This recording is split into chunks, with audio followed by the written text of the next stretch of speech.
നമസ്കാരം. Raf talk ഫുട്ബോളിലേക്ക് ഏവർക്കും സ്വാഗതം.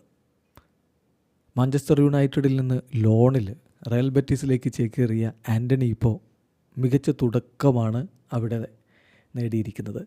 മികച്ച പ്രകടനം ആദ്യ 3 കളികളിൽ 2 പ്ലെയർ ഓഫ് ദി മാച്ച് പുരസ്കാരം അദ്ദേഹം നേടി. അത് രണ്ടും ലാലിഗയിലെ കളികളായിരുന്നെങ്കിൽ യുഎഫ യൂറോപ്പ കോൺഫറൻസ് ലീഗിൽ അദ്ദേഹത്തിൻ്റെ വക കിടിലൻ ഒരു ഗോളുണ്ടായിരുന്നു.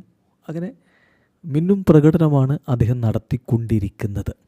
ഈ ഒരു ഘട്ടത്തിൽ ആൻ്റണി റയൽ ബെറ്റീസിൽ തുടരുമോ, അദ്ദേഹത്തിൻ്റെ ഭാവി എന്താകുമെന്നുള്ള ചർച്ചകൾ നടക്കുമ്പോൾ അദ്ദേഹത്തിൻ്റെ ഏജൻറ്റ് പെഡ്രോസയെ ഉദ്ധരിച്ചുകൊണ്ട് ഇപ്പോൾ ഫബ്രിസിയോ റൊമാനോ ചില കാര്യങ്ങൾ റിപ്പോർട്ട് ചെയ്യുന്നുണ്ട്.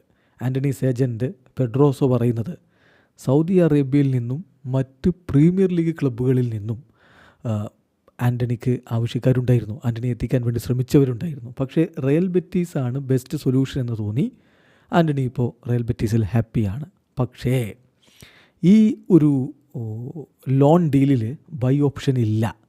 അമോറിമിനെ വളരെയധികം ആൻ്റണി റെസ്പെക്റ്റ് ചെയ്യുന്നുണ്ട്. അദ്ദേഹത്തിൻ്റെ മാഞ്ചസ്റ്ററിലേക്കുള്ള തിരികെ എത്തൽ, അദ്ദേഹത്തിൻ്റെ യുണൈറ്റഡിലേക്കുള്ള മടങ്ങിപ്പോക്ക് സ്റ്റിൽ ഓപ്പൺ സ്റ്റോറിയാണ്.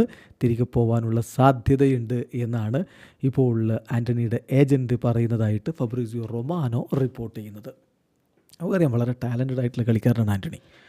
അയാക്സിലുള്ളപ്പോൾ നമ്മൾ ആ തരത്തിലാണ് അദ്ദേഹത്തെ കണ്ടത്. അയാക്സിൻ്റെ പരിശീലകനായിരുന്ന എറിക് ടെൻ ഹാഗ് മാഞ്ചസ്റ്റർ യുണൈറ്റഡിലേക്ക് എത്തിയപ്പോഴാണ് വലിയ തുക കൊടുത്ത് ആൻ്റണിയെ യുണൈറ്റഡിലേക്ക് കൊണ്ടുവന്നു. അവിടെ തുടക്കം മികച്ചതായിരുന്നെങ്കിലും പിന്നീട് എവിടേക്കോ പാളിപ്പോയി.